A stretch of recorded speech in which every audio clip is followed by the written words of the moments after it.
So first, I'm delighted to welcome Hans Zomer, who's CEO of Global Action Plan, and he's going to talk to us about the Glass Community Garden in Ballymun. Thank you very much, Hans. Hi.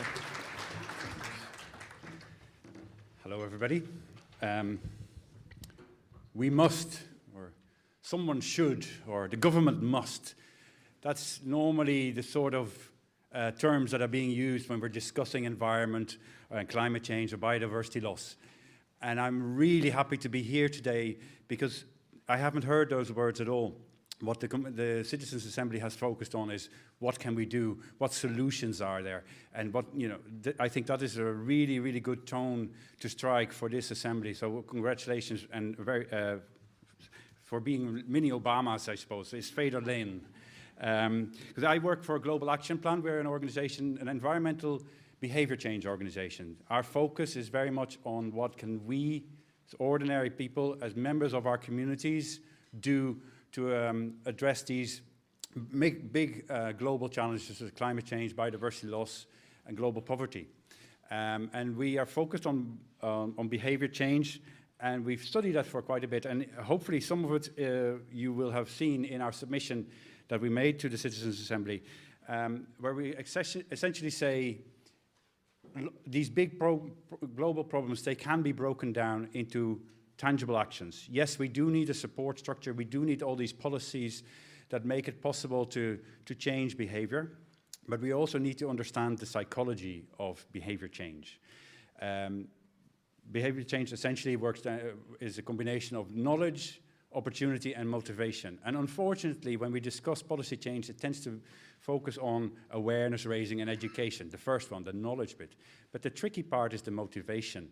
And we know we're all human. We know that we like to not feel out of place. We like to feel that we're part of the mainstream. So one of the issues that we are saying with biodiversity action is that it's invisible to so many of us. And as long as the action that needs to be taken and that is being taken remains invisible, the incentive to change remains very, very small. So this is what we call the values perception gap. We all sort of suffer from this misconception that nobody else cares as much about the issue of biodiversity as we do ourselves. So we're a bit of an outlier. We're not talking about it with our peers in the pub, and therefore we're not showcasing it either, and we end up in some sort of a spiral of inaction. So today, I think the organizers have created a program where we're showcasing some of the examples of what people in Ireland are already doing to address the biodiversity crisis. And one of those examples is the one that I'll be talking to you about, is our program in Ballymun. The Global Action Plan is an organization that was actually born in Ballymun as part of the social regeneration program.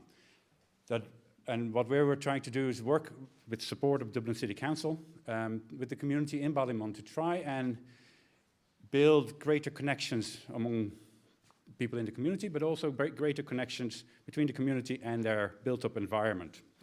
And one of the things we did was we created a number of community gardens. Now, we created 3. 2 of those are now properly managed by the community themselves, but we held on to one, and that's the Glass Garden, Green Living and Sustainability Garden. Sorry, almost forgot the acronym of my own organization's program.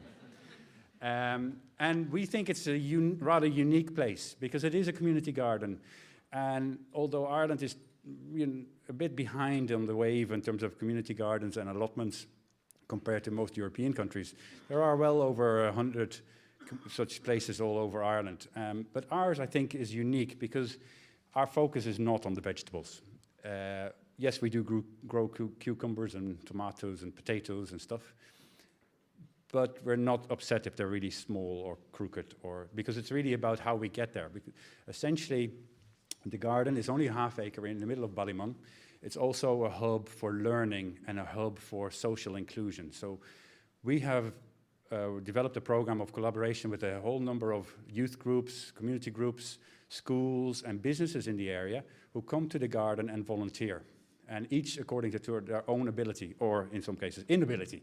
And sometimes we have to undo some of the fantastic work that our volunteers have done. But that's not the point. It is not about the plants, it is about the people. Because what we are trying to do in the Glass Community Garden is to demonstrate that green living is possible. That you don't have to have a huge garden to grow your own lettuce. So we have the garden, we bring people there to just volunteer, to learn about how to plant or how to compost or how to reduce their waste in their homes. But we also have an outreach program. So we take the kids from the schools to the local park, and really the aim there is for them to feel that they own the park, that it's not a park that's owned by somebody else, but that it's part of the community.